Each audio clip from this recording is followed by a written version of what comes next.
Hey, this is Bryan Sanguinito, and we're going to be talking about how to hold the bow today.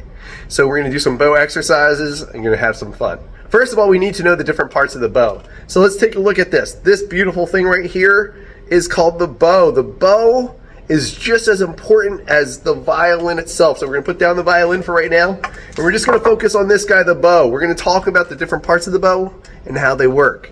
So this top part here, the tip, that is called the tip. This beautiful part that I'm holding it at, that is called the stick. Across from the stick, you have this right here, which is called the hair. Sometimes it was horse hair, sometimes it's man-made hair, but it's all wrapped around, so we have to be very, very careful that if these hairs ever get loose, we don't yank them out, or else they're all going to fall out, and that would be horrible. Down here, this is the important part, because this is the part where we make sure we're holding it properly. First, we have this part here called the frog. It's actually in French called a frogière. It's not a frog that makes a riveting sound, although it'd be kind of cool if it did. And this part here is called the screw. I'm going to show you what we do. You see how there's a space between the stick and the hair? If I turn the screw to the right, remember the saying righty-tighty, the hair moves away from the stick. It's almost to the point where it's parallel, which means that we have two straight lines running alongside each other. That's okay. We don't want to make it too much more tight than this. We don't want to make it any tighter than that, actually, because then it's going to start curving over like a rainbow, and that would be bad because that would be like bending a pencil and it's going to snap in half. So we don't want to do that. We want to have about a pinky's worth of space in between the hair and the stick.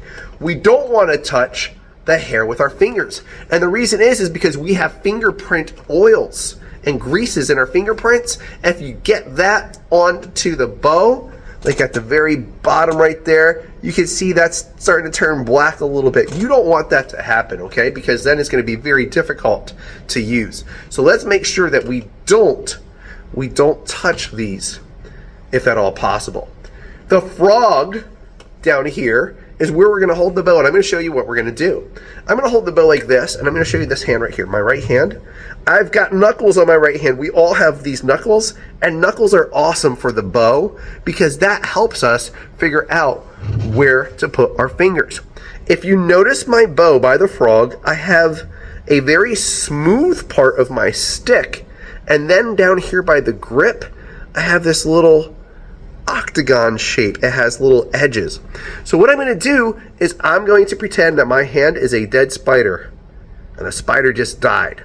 Now what's going to be fun is I'm going to place that dead spider with my ring finger right here, and I'm going to just relax my knuckle on the top of that stick, and then I'm just going to place this knuckle and this knuckle right by the grip.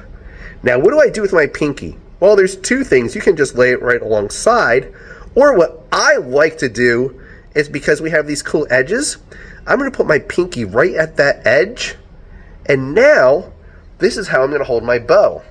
On the other side, I'm going to take my thumb, and I'm going to simply place my thumb inside to make a circle. Notice how beautifully shaped my hand is. My hand is in the shape of a circle, nice and relaxed. We're going to do some exercises while I hold the bow. My thumb needs to stay curved. I don't want a flat thumb. This is bad because when I have a flat thumb, it hurts my arm right here all the way up to my elbow, and I don't want that. So instead I want to keep my thumb curved. So when I have a curved thumb, it releases the pressure from here. I feel so much better. So you can practice that to make sure that your thumb is curved, and your pinky is going to stay curved too. We want a curved pinky and a curved thumb, and it's going to help our bow hand be relaxed. Now that I have a good bow hold, I'm going to do a few practices. I'm going to practice going up like a rocket and down like rain. Up like a rocket and down like rain. Now I'm going to go back and forth just like a train. Try that again. Up like a rocket, down like rain, back and forth just like a train. Now I'm going to stop and I'm going to check. Are my knuckles still where they should be? Yes, they are. against the stick. My pinky is still curved. My thumb is still curved. So I have this beautiful shape for my bow hold. Let's do a few windshield wipers. I'm going to go just like this and just like this. Again, keeping my thumb and my pinky nice and curved. Let's pretend it's just drizzle. Super slow. And now let's pretend it's a rainstorm. Back and forth, fast. Tornado. And stop. Do I have a good bow hold? Is it still curved? Let's go up like a rocket one more time. And down like rain. That, my friends, is how you hold your violin or viola bow.